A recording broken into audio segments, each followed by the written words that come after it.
wisdom, prudentia, justice, justitia, temperance, temperantia, courage. fortitudo. Applying ancient philosophy to modern life, this is the Sunday Stoic.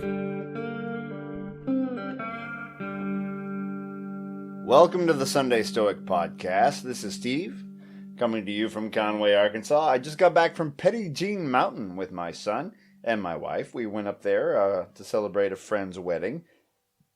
It's the end of my spring break. Now it's time to get back at it. My job, if you don't know, is that of a teacher. I'm a biology professor, but really I'm a lecturer. I call myself a professor because that's what the average person would call it, but professor is a job title that means something more in higher ed, but that's not really that important. But what I do is I teach others about biology, and part of that job is getting chunks of time off. I get a week off for spring break. I get, let's see what else. I get about 2-3 months off for the summer, and that probably helps to make up for the fact that all of my friends who work in private industry make 3 or 4 times the amount of salary I do. I'll never make above probably $60,000 if I'm lucky, but I feel like my job has purpose, has meaning. I'm part of a group that teaches others about the world they live in, the world of which they are a part, and I think I found a lot of meaning in that. And I feel that my talents, as humble as they may be and awful as they may be, you've heard me talk. It's not always the prettiest, but it's something that I can do, and I can relate my information and think of ways to explain things that maybe someone else might not think of. And I'm getting better at that over time. I found my talents in that. So I try to align my gifts, as it were, my interests with something that I can do that I also find meaningful. And I feel pretty happy that I can do that. And if I felt that I really wanted a bigger house and to send my kid to a more expensive college one day and to own more of this, more of that, I might not be very satisfied with my job. So this week we're going to hear from Marcus Aurelius, where he talks a bit about, well, several things. Bear in mind, when we talk about Marcus Aurelius, we talk about these journals he wrote to himself. And it's good practice to not just read what he wrote, but think about what he was doing. He was reflecting on principles from multiple angles. You'll read the same things over and over again, but often from slightly different angles, slightly different ways of thinking about principles. Like, I'm part of a community. I am part of the cosmos. I shouldn't get angry so easily, so on and so forth. And he views these things from different ways, and probably he's also talking to himself about events that had just occurred that he needs to say, oh, I failed at something. I need to refresh my memory. So much like I, over the spring break, have been reflecting about my role as a teacher, and should I pursue something else that pays better? Well, am I going to find something that pays better that A, gives me more time to spend with my son? Probably not. Or B, provides me with meaning, and I don't know if that would be possible. So as part of the cosmopolitan whole, the community of humanity, I think that this is a way that I fit. And so maybe I shouldn't feel so bad about it. Maybe I should feel pretty blessed with the position I have. So Marcus is going to talk a bit about some of these things, relating to others, accepting the world as it is, and then once again thinking about himself as part of the cosmos and as part of the human community.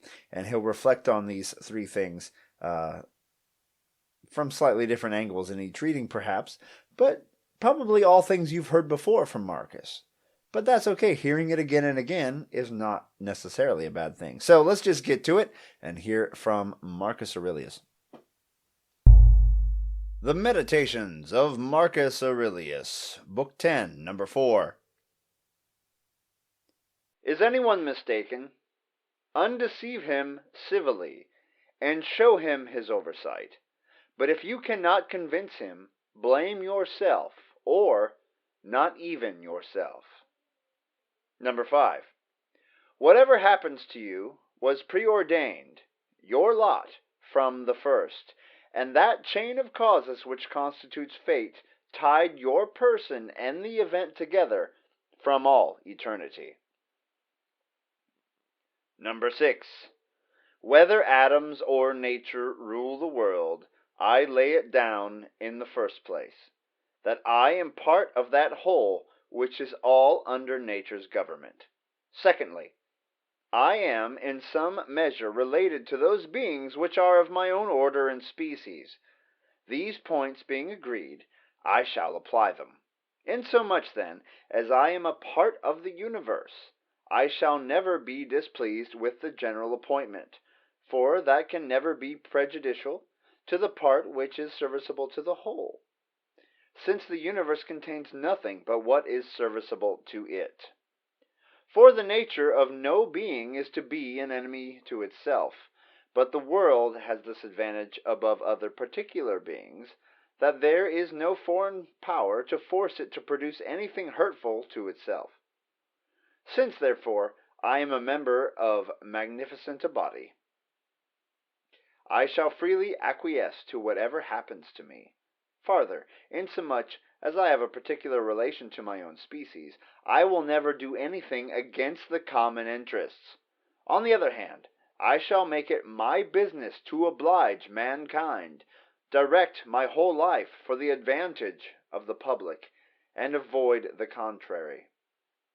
And by holding this conduct, I must be happy, as that citizen must needs be who is always working for the benefit of his fellow citizens, and perfectly satisfied with the interest and station the government assigns him. In the first reading, he says, is anyone mistaken? Show him his oversight, and if you can't convince him, blame yourself or nobody. This kind of harkens back to Epictetus, where he talks about someone making progress will blame others, then blame themselves, then eventually blame nobody. But he's saying, okay, you're part of a community here. He reminds himself of this a lot. You're part of a community, damn it. Is someone mistaken? Is there an idiot who's voting for the wrong guy, or cutting people off in traffic, or has a dog that won't quit barking? My neighbor, for example. Anyway, well, what should you do? Well, obviously, from the Stoic perspective, this person is not doing wrong intentionally. The Stoic view, which stems from Socrates, is that people do what they think is right for them. They think what's right for them is right for everyone. They don't think about the whole. They don't think about the all. They don't think about their relationship with others. Possibly, this could be an explanation anyway. They haven't seen the whole picture. So talk to them civilly. Show them their oversight. And if that doesn't work, well, you could blame yourself and say, I guess I didn't explain it well. Or you could say, well, I did what I could. Don't blame anyone. Just walk away. The next reading, I don't know if I agree with this entirely. I know the traditional Stoics. I've been doing the College of Stoic Philosophers course, and they're kind of big traditional Stoics at that place. Taking literally the Logos and things like that, which I think is beautiful, but I don't know that it's literally true, but it's metaphorically could be true if you want to view Stoicism that way in your place in the universe. But they say whatever happens to you was preordained, and part of the chain of causes that constitutes fate. And what's happening to you was destined to happen since the beginning of time, is what Marcus is saying. So when things happen to you, don't feel like it's random, this terrible thing happened, or that the universe is out to get you. It's a series of cause and effects, which is literally true. One thing leads to another, causes another thing, etc., through the eons of time, leading to you now, and something happens, and it could be considered a part of what we might consider fate, this thing that was going to happen. But from the Stoic perspective, it's, literally almost written in stone that this was going to happen, and it's part of your story that you now have to use your free will, if we want to call it that, to deal with. What happened to you is out of your power, but now it's up to you to deal with this thing that you've been destined to deal with. So don't lament, oh, why'd this happen to me? Oh, it was meant to. Just leave it at that and move on.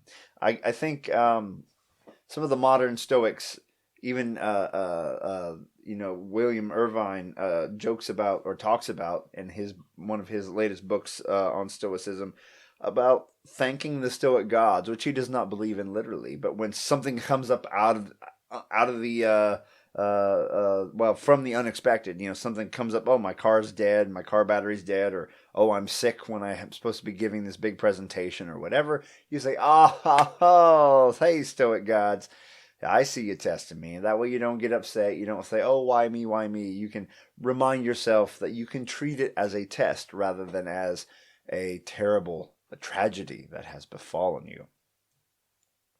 And the last reading is kind of all kinds of ideas jumbled together.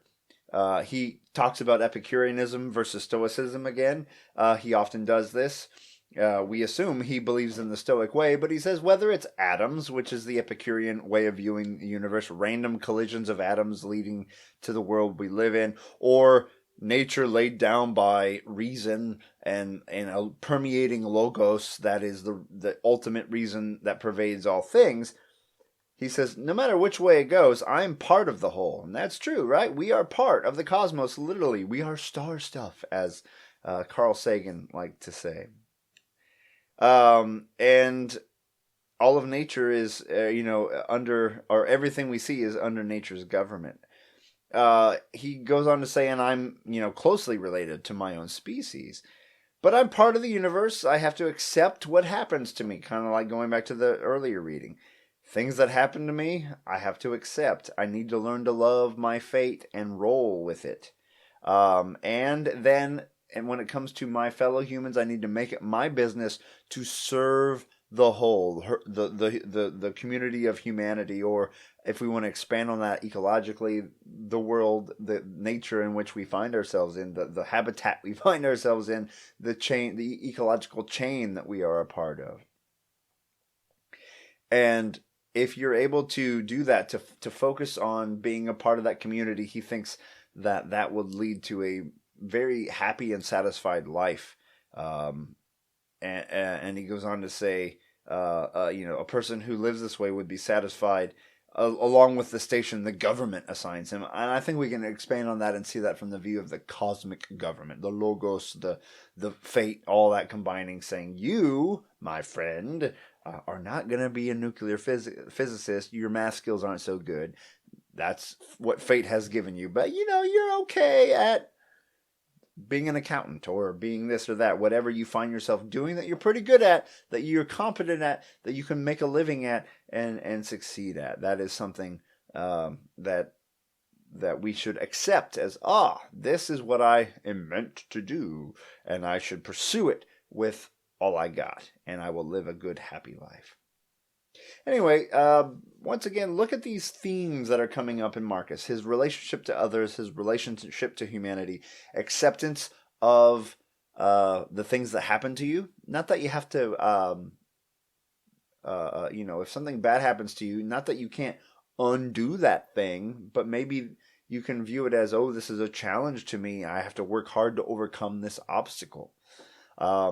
He's part of the whole, that part of humanity, and also part of the universe. And we can really expand on that now with modern science, knowing that our atoms are forged in the hearts of stars, that we are part of tight-knit ecological communities, that we should try to live on the planet without destroying it. You could go a long way with this, but ultimately we are part of the planet and we are humans, and we need to try to get along with other humans as well as we can and teach them, teach others. Also, don't pretend we know everything, learn from others, and live the best lives we can. And then when we take our last breath, we'll know that it counted for something. I hope you have a great week. Apply Stoicism, work on your journaling, take some of these themes and write about them from your own perspective. Is your job something that you can tie into what Marx is saying? Are you serving the whole? Are you chasing selfish things?